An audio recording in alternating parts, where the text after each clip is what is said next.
He did it. He did it. Liam Paro did a brand new interview, says Devin Haney has outpriced himself, and that's why he's not fighting Devin Haney. He says that it's a fight he wanted, and he was down to fight Devin Haney, but Devin wanted silly money. And at that point, they realized, Team Paro realized that Devin Haney was unserious about actually fighting, and they moved on, and they're now fighting Richardson Hitchens. So I got the trusted headphones. We will listen to what Liam Paro said in a brand new interview with Fight Hype. The link will be in the description so you can hear it in its entirety. And roll the clip. He's a free agent with Devin Haney Promotions. I know he's done a bit of work with Eddie. You're him and under the zone. How close did that fight get to being made? Look, I believe a lot of it's talk until you just get a contract signed. You know how it is in boxing. Try to sell fights. There's a lot of back and forth banter. But look, he called me out. I responded straight away. Like I said, I'll fight anyone. I've wanted that fight for a long time, and we heard it. You've seen it. You've seen that I outpriced himself for that fight. I asked him for silly money. He doesn't bring a belt to the table. So look, we just moved on. We could tell he wasn't serious about it. So yeah, we just moved on. He's a free agent. Hey, look, he said I wanted that fight for a long time. A lot of back and forth banter, but he said it ain't written till it's written. Like, he got to see a contract because people say whatever on social media, which I agree. Look, he called me out. I responded straight away. Like I said, I'll fight anyone. I've wanted that fight for a long time, and we heard it. You've seen it. You've seen that I outpriced himself for that fight. I asked him for silly money. He doesn't bring a belt to the table. So look, we just moved on. We could tell he wasn't serious about it. So yeah, we just moved on. And that's from IBF champion Liam Paro. Now, I told you guys, y'all didn't want to listen. But one day, someday, maybe you guys will listen to what I have to say on the channel. I made a video about this, and it said something like bad news, Richardson Hitchens fighting Liam Paro. And the video's still up on the page. You guys can go watch it and listen. I predicted this. This is before this interview came out, mind you. The interview just dropped, and the video you guys can check up and, compare the dates. My video was up before he even did this interview, and I said this is a bad look for Devin Haney, bad news, because if you guys recall, Eddie Hearn was on record stating, because he has an actual contract with Liam Paro, the IBF champion who just beat Subriel Matias. And Eddie Hearn did several interviews in which he stated that he would love to make Liam Paro versus Devin Haney in Australia. This is documented stuff. And Devin is more of a free agent, but he's worked with Eddie Hearn for several fights. So it is something that could be done. And they were trying to make it for November, December-ish. But now we find out from Liam Paro that Devin Haney wanted the type of money that just wasn't sustainable. It's not going to happen. And I tell you guys all the time on the channel, for anybody who will listen, there are several ways to not make a fight. Like, what happens is nobody's going to come out and say, I'm shook. I just don't want to fight so-and-so, blah, blah, blah. No, rarely anyone does it. It's like when a fighter fails a drug test, right? No one just comes out and says, I did it. It's always some extra stuff about, hey, I don't know, and da-da-da-da.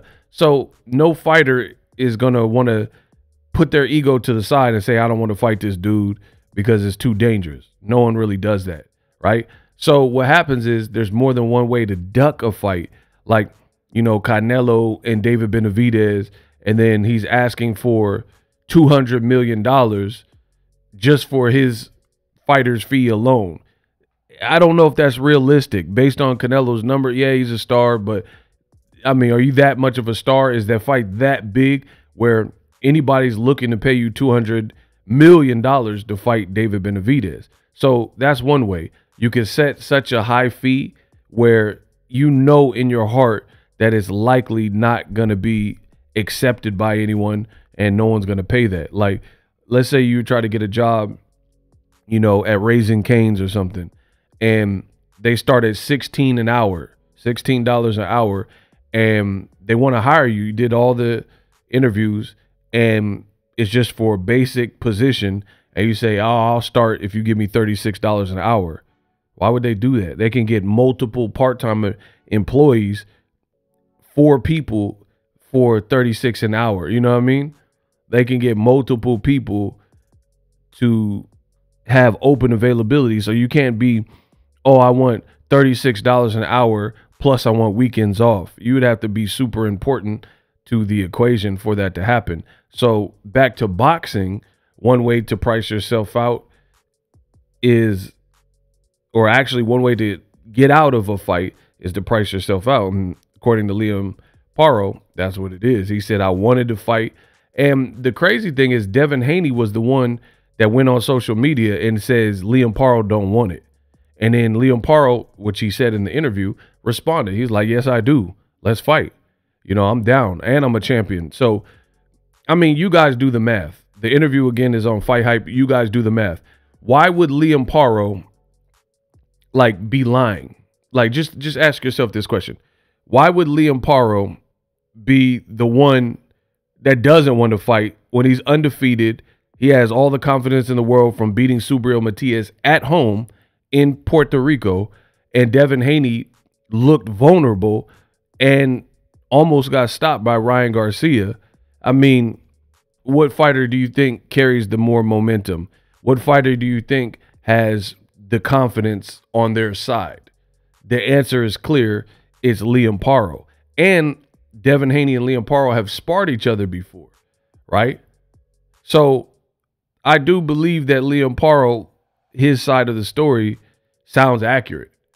Devin is doing a lot of posturing. He said he's going to come back and fight in December at the Joshua Dubois fight. We'll see if that happens, because from where I'm sitting, I don't see who Devin will come back and fight in December when you got bludgeoned in April and you're currently going through a lawsuit. And on top of it, the other major issue is these are the scenes from Devin's last fight, right? Devin, I believe, wants to Men in Black it. What do I mean? When Will Smith had that pin and he said, what you think you saw, you did not see. And he would flash that pin and make you have amnesia and forget everything that happens. I think Team Haney wants that to be the case. Because the fight was overturned, because Ryan had Ostarine in his system, they believe that the performance should be like completely forgotten about. But that's not how the human memory works. We've seen what we've seen. It's unfortunate that it played out like that, but it is what it is. So I told you guys in that last Liam Paro video where I said it was bad news for Devin Haney. Devin Haney's in between a rock and a hard place, because ultimately I think Devin Haney wants to pick up where he left off, but things have changed, right? Things have definitely changed, and you're becoming the butt of jokes. People are reaming you for suing Ryan Garcia. You're not, favorable things are not being said in the comment section when Devin Haney is posted about. Your stock is at an all-time low, and the momentum is clearly not with you, and you think you could just pick up where you left off. It doesn't work like that. You can't just pick up where you left off, because boxing, like most sports, requires something very integral to the profitability of it, and that's fans. You can't do this without the fans paying attention, paying their hard-earned money to buy your merch, to buy tickets to your shows, to buy your pay-per-views, etc. And Devin Haney's stock is in the pits. It's in the dumps right now. So with Liam Paro saying that he overpriced himself, it's going to be harder and harder, because if you don't come off your high horse and accept something more realistic, then you could be on the sidelines, because especially, and I could go in detail, it's going to probably take several videos, but especially with your suing people. If you're suing people, people not dumb. People pay attention to what's going on. They might not want to do business with you. Like, this guy's a headache. Remember, I'm a 49ers fan. You guys know that. Bay Area. Yee.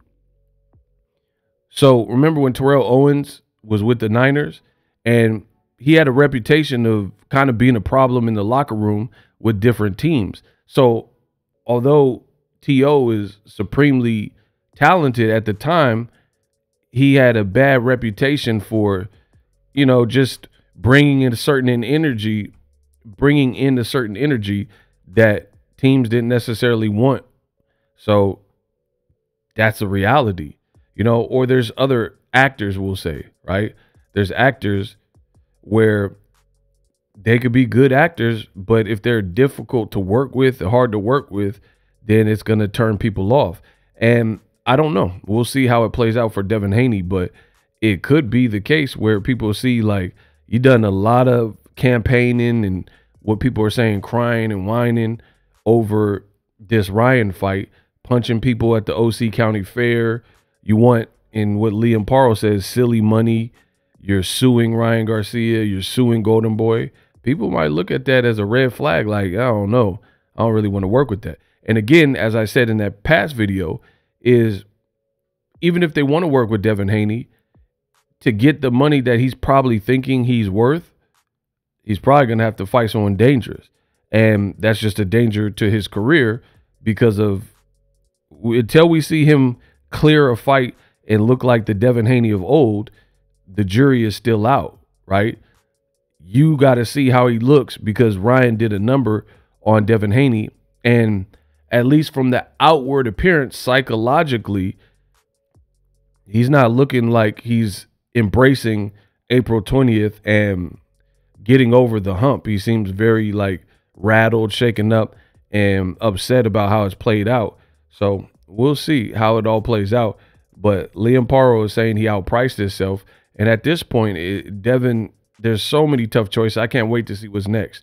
Because do you stay at 140, which you had to weigh in naked in the Ryan Garcia fight? Can you even make 140 comfortably? If not, that means you have to move up 47, 54. I don't know, depending on how big, because he looked bigger than Terrence Crawford. So the more he moves up in a rapid fashion, the worse I think it'll be for Devin's career.